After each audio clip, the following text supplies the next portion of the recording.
Suka sholat kalian? Suka? Oke. Itu sholatmu diterima nggak sama Allah apa tidak? Jawab dong, diterima apa tidak? Belum tahu? Berarti kita masih dijajah oleh keraguan kita sendiri. Saya tanya, nanti kalian kalau mati, selamat apa celaka? Gimana Allah? Itu sholatmu diterima apa tidak oleh Allah? Gimana Allah? Hajimu mabrur atau mabur? Gimana Allah? Semua gimana Allah? Harusnya pastikan oleh dirimu sendiri. Kalau saya pastikan sholat saya diterima oleh Allah. Pasti. Kenapa? Loh, saya bisa ukur kok. Sholat itu kata Allah, aqimis sholat inna sholat tanhanil fasya wal munkar. Sholat itu kau lakukan, kalau engkau melakukannya benar, kamu akan terbebas dari perbuatan keji dan munkar. Sholat bukan tujuan, sholat itu adalah alat untuk mencapai tujuan. Apa tujuan sholat? Terbebas dari keji dan munkar.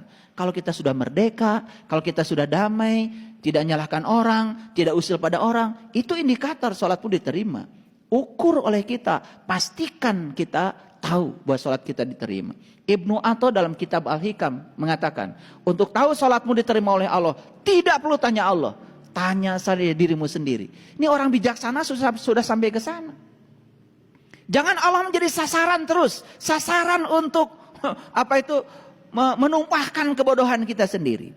Makanya banyak orang yang kalau ceramah dipungkas dengan wallahu alam bimuradi, wallahu alam bisawab. Kalau begitu nggak usah ceramah. Ya sama aja dengan, coba saya tanya nih, kalian ngerti nggak? Alif lam mim, apa artinya? Kalau lihat terjemahan yang ada, hanya Allah yang tahu, betul? Sekarang alif lam ro, apa? Terjemahnya sama, hanya Allah yang tahu. Kaf ha ya ain shod, terjemahannya sama, hanya Allah yang tahu. Coba baca itu. Ha mim, sama, hanya Allah yang tahu. Ain sin kof, hanya Allah yang tahu.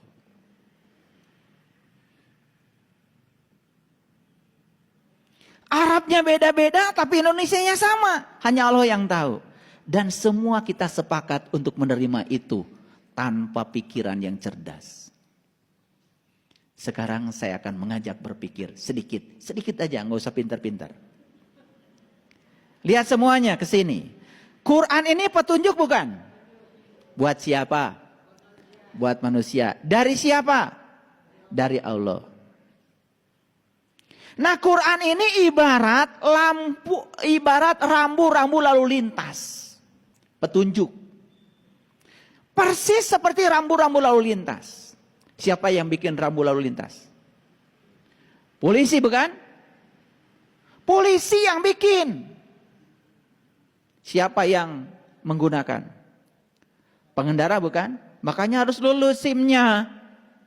Makanya di tes itu lulus SIM, pasti ada ujian. Rambu ini maksudnya apa? Rambu ini maksudnya apa? Rambu ini maksudnya apa? Makanya yang lulus tes SIM-nya nyogok, pasti ditilang. Lihat saya semuanya. Kalau itu rambu, kita nggak ngerti. Boleh tanya nggak sama polisi? Pak polisi, rambu ini maksudnya apa? Kok tanya saya? Kan Bapak yang bikin. Loh kok kamu tanya? Biar saya ngerti, supaya saya tidak salah jalan. Baik, kata polisi. Apa jawaban polisi? Hanya polisi yang tahu.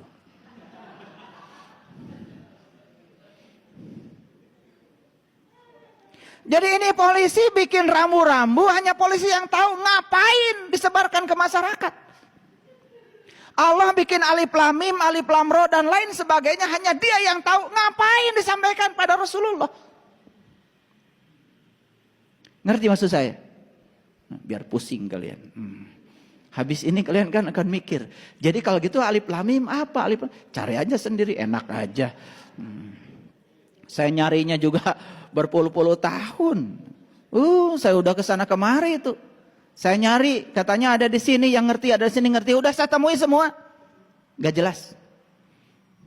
Saya tanya langsung aja sama yang bikinnya. Bisa. Loh, Allah bersamamu, lebih dekat padamu daripada urat nadi lehermu. Kemana aja selama ini? Gak usah tanya keluar. Makanya kalau ada masalah, jangan cari jalan keluar, cari jalan ke dalam. Keluar terus. Emang ini di luar banyak yang tahu? Belum tentu. Yang pura-pura tahu banyak. Saya sudah membuktikan. Puluhan tahun saya cari ilmu. Diusir terus. Dan orang yang tidak tahu kalau ditanya malah marah. Itu. Makanya kalau saya ngaji 120 pesantren, jangan terkecoh oleh saya. Bukan saya hebat. Ngaji 120 pesantren itu waktunya juga cuma 120 hari kok. Jadi sehari satu pesantren. Hebat apaan? Saya tanya ke pesantren ini, saya ingin belajar sholat khusyuk. Ada nggak di pesantren ini? Oh, belum waktunya. Kamu masih kecil. Oh, jadi sholat khusyuk harus nunggu ubanan gitu. Ya udah, saya pergi satu pesantren. Saya datang ke pesantren lain lagi, saya tanya, gimana caranya supaya nanti kalau saya mati, saya tidak buta. Karena yang saya tahu dari Quran surat Al-Waqiah, saat nyawamu di kerongkongan, saat itu kamu harus melihat. Pertanyaan saya, siapa yang harus saya lihat? Dengan mata mana saya harus melihat? Dan apa yang harus saya lihat? Dan apa jadinya kalau saya tidak bisa melihat? Itu pesantren kedua. Wah, katanya itu ilmu tinggi. Lah, kenapa buka pesantren? Jadi kalau begitu di pesantren ini ilmunya memang tidak sampai ke situ. Ngapain buka? Kalau cuma belajar bahasa Arab, A, I, U, Ba, Bi, Bu, gak usah buka pondok pesantren. Ya isinya kalau buka cuman belajar membaca terus buat apa? Pertanyaan yang mendasar bagi kita ini sekarang kita dijajah oleh kebodohan. Kita ingin keluar dari kebodohan kita sendiri. Betul? Yuk. Jadi alif lam mim artinya apa? Alif lam ra. Hanya Allah yang tahu. Nerima kalian? Wah, kemarin nerima. Setelah dijelaskan begini baru mikir, oh iya ya. Kalau hanya Allah yang tahu ngapain difirmankan ke kita? Bukankah itu petunjuk buat kita? Betul nggak? Ini saya cuma mengajarkan kritis saja.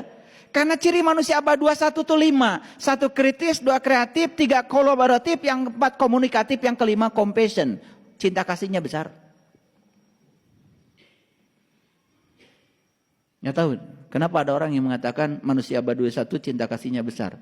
Semoga saja anak-anak yang terlahir sekarang ini anak-anak yang berkesadaran. Yang sudah melewati beberapa fase kehidupan di kehidupan yang dulu. Lahir jadi anak yang berkesadaran sekarang. Semoga aja.